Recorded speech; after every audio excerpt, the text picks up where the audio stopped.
Mga kabaril, magandang hapon. Nandito po tayo ngayon sa Santa Rosa, Balibago. Bibisitahin natin yung bodega sa ni Aling Nene. Nakalimutan niya po niya. Nakalimutan niya pa.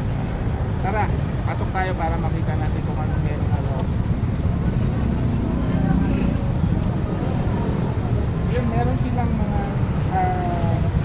automatic washing machine.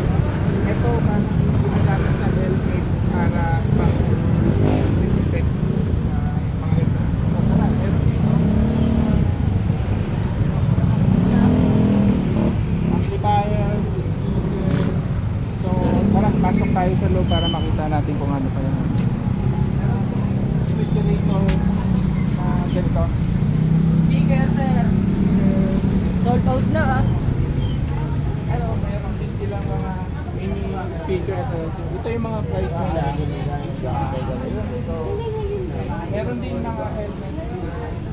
Walang ganito. Walang price. Meron din siya speaker. Monitor ng computer.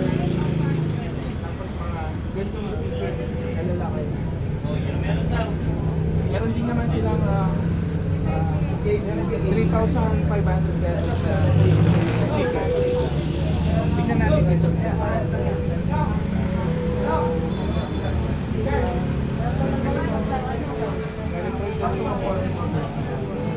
Talagang yung quality, yung sa touch, hindi siya na ano, hindi siya madedeli sa touch. Stock pa ng boss. Pag di ba dalawa, ano?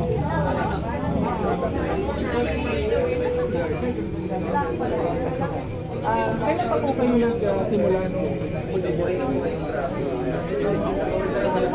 So, Friday pa lang sila nagsimula ng bodega sa nila dito sa Balibago, Santa Rosa.